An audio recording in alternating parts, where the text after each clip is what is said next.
àlleen ma seeni nopp ma xibaar leen di si yéenekaay yi njiitu réew mi Bassirou Diomaye Faye séq na waxtaan ak président bu conseil européen le regard moo ma ko xamal ma xamal leen ko ci waxtaan boobu yéenekaay bi nee na Diomaye càmbaraat na partenariat bi dox ci diggante Sénégal ak Union européenne mu xamal ko ni partenariat bi faaw rek ñu xoolaat ko ngir soppi ko waaye nag méngale ko ak réalité fi àdduna toll ngir ñëpp daal di siy gis seen bopp ba tey njiitu réew mi woona leen ngir rek ñu wàññi déficit budgétaire bi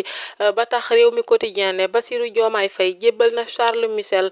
mi président bu conseil européen dil bu bees bi nga xam ni moom la bëgg ci lu ñeel partenariat Sénégal ak Union européenne ca ba mu ko dalalee niki démb ca palais de la République Dakar Presse dolli ci ni lu soxal partenariat bilatéral bu Sénégal ak bu Europe Bassirou Diomaye Faye moo ngi ci diggante enracinement ak ouverture ndax nee na investisseur européen yi nga xam ni seen ay entreprise am nañu compétence ba ñëpp nangul leen ko mën nañoo ñëw dugal seen loxo fii ci réewum Sénégal te lépp nag daal di aju ci partenariat gagnant-gagnant Tribune moom it moo ngi ñuy xibaar ni Washington lu toll si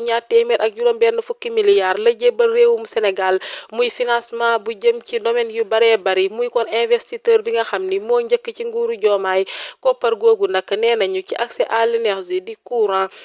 ci lañu koy def ak wàllu ko wér-gi-yaram waaye itam daal di si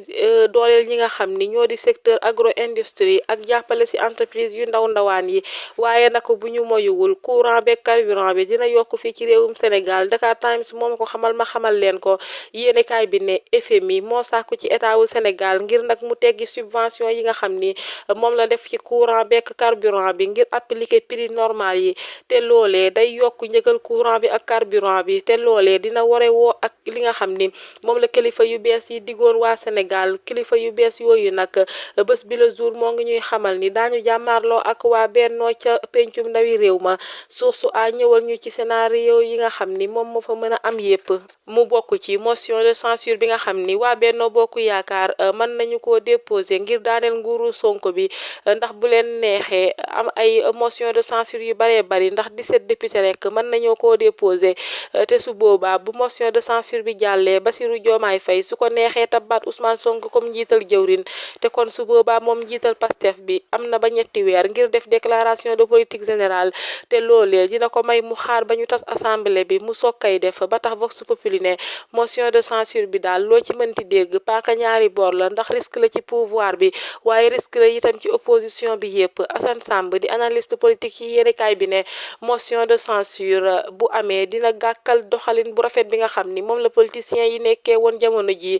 ba tax jàpp na ni Macky Sall du rek joxe ndigal ngir député mi daal di amal li nga xam ni moo di motion de censure boobule docteur Abdourahmane Diouf mi jëwriñ bi yor wàllu ko njàng mu kawe mi l'indépendant nee na niki démb demoon na ca université Cheikh Anta Diop bu Ndakaaru daal di koy nemmeeku mu xamle ni UCAD moo raw ci université francophone yépp yi nga xam ni ñoo nekk ci Afrique kon moo ngi sagal Sénégal fépp ci àdduna bi mu xamle ni bu ñu respecté li nga xam ni moo di calendrier universitaire bi ak académique bi dina tax rek ñu daal di yaxanal lu toll ci 20 milliards ak juróom te loolu nag lu am solo la mu dolli ci ni ay séminaire dina ko amal ànd kook segment yépp ngir xool nees def ba stabiliser année universitaire bi teg ci itam chantier yépp dinañu ko daal di mottali balaa moo yàgg dara l'éveil moom ci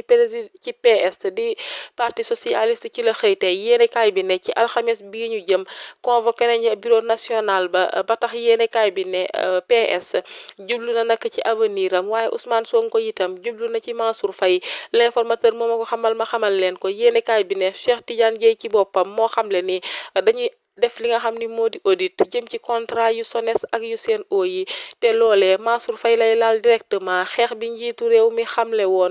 te mu jëm rek ci xeex délinquance fiscale ak blanchiment de capitaux libération nee na arrestation yi door na ndax ki nga xam ni moo di Mamadou Ba di gérant FSOL ak Daouda Gaye mi nekkoon patron bu DGOL ñoom ñooñee ñëpp dik teg na leen loxo ndax nag dañoo jàpp ni dañoo luubal lu ëpp 900 millions ci kopparu CFA ba tey yeneen i enquête yi nga xam ni moo aju rek ci plainte yi état bi jot te mu jaar ca DGID ak yeneen arrestation ñoo ngi koy xaar ngir xeex ger bi nam ci réew mi ki nga xam ni moo di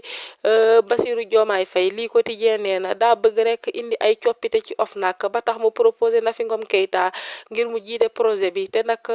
daal di koy doxal gannaaw présidence bi yor bi moom ci mbirum Alioune Diouf mi ñu tiire woon bal ca Medina ci la dikk